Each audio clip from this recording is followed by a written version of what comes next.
Hi, and welcome to The Aspiring Actor's Guide to New York, working title. It's the Aspiring Actor's Guide to New York. Yeah.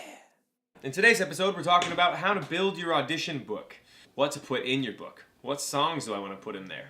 I read a Backstage article a couple of years ago. They had like 5 tips that I thought were super helpful. 1, a song that shows range. This one's pretty obvious, but showing range doesn't mean you should sing the highest note that you can possibly produce, or the lowest note that you can possibly produce, or both in the same song. Yeah, if you got a killer high C, by all means, show that off. But you also want to be able to sing through your book on a day when you're not feeling 100%. Another thing to show range is good dynamics, vocal textures, an emotional arc. If you can't produce your highest notes in the world every time you walk into the room, then have a song that shows really good character. 2, teeny tiny song. I like to call it my nuance number. This is a song that kind of forgoes all the bells and whistles. Yeah, yeah, yeah, yeah, yeah.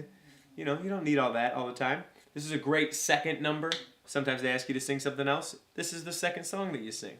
Something that you connect to on a character level. It has a melody that speaks for us. It's just kind of a sweet song. What'll I Do by Irving Berlin. What Makes Me Love Him from the Apple Tree. You can look those songs up and maybe you get a better idea of what I mean by your nuance number or your teeny tiny song.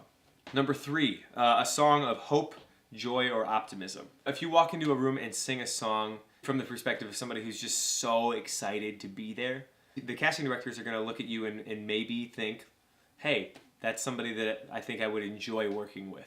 Songs like this, Nothing Can Stop Me Now from The Roar, the Grease Paint, The Smell of the Crowd. It's amazing the things that float from The Flood.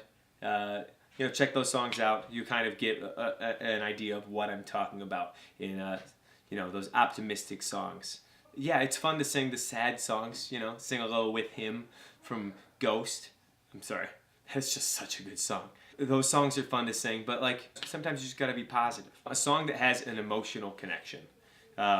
If there's a song that you feel in your bones every time it comes on the radio or comes on shuffle, let's be honest, or a song that you can't listen to in public because you don't want to be caught weeping openly on the train, if you can sing the heck out of that song, put that in your book. Because if you connect to it on that emotional level, that's going to come through in your audition.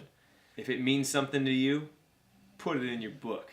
You should try to connect with all of the songs that you sing. However, some songs just inherently are going to connect with you on a personal level without you having to try. And those songs need to be in your book. It's gotta happen. Number 5, a song that would be the perfect audition song for your dream role. Keep that in your book. Because you never know when you're going to be in for your dream role and you're going to go, oh crap, what do I sing for this? I have no idea. It's my dream role. I can't just sing from the show, can I? If you already have something ready, something good to go, song for the role that you're born to play, you don't even have to worry about that audition. You just go in, sing the song that you've been preparing for years, and hopefully you get called back. All that being said, there are also types of songs you need to consider. So, you want to have a contemporary musical theater piece. A little, Jason Robert Brown, if your accompanist can play that. I would usually avoid Jason Robert Brown. The accompanists in New York are incredible. However, they have to play 200 songs a day, sight reading. And Jason Robert Brown is not a friend to sight readers because he's an incredible piano player and he shows it off in his compositions. Maybe check out some new composers. Check out a little Drew Gasparini, Joey Contreras, a little Alexander Sage Oyen, new up-and-coming guys who are just killing it. Check them out. You also need some classical musical theater, something from Gypsy, something from Oklahoma, a little Rodgers and Hammerstein, Rodgers and Hart, Harold Arlen. You need some of those composers in your book, some Cy Coleman. Get some of that stuff. You need rock. All these rock shows coming out. You need something for Rock of Ages. You need something for Rent. Something that rocks. Yeah. Jazz. You gotta have a good jazz number. At least one.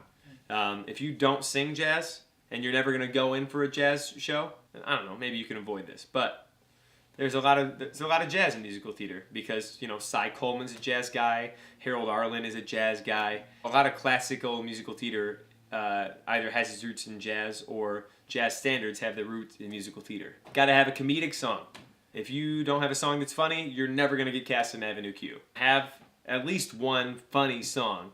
I recommend, if you're a funny person, having a couple. Disney songs. If you're going in for Disney, you gotta have some Disney songs. I would probably avoid Go the Distance from Hercules because it's pretty overdone. And if you hear somebody singing the same Disney song as you when you're going in for stuff, maybe next time, get a new Disney song. There are a lot of them. If you're not going in for Disney, don't worry about it. Here are some major pitfalls to avoid when you're going into the audition room. 1. Don't have your music one-sided. Print it two-sided so you can avoid page turns. You're really throwing your accompanist under the bus with each page turn that you throw them. So if they only have to turn the page once, that's great. It's perfect. Page turning on a key change or a tempo change. You're much better off adding an extra page turn if you can make sure that they're not turning the page when they have to change key or change tempo. That being said, you need to mark all of those changes. Having unmarked music is another major pitfall. This is the beginning, this is the end.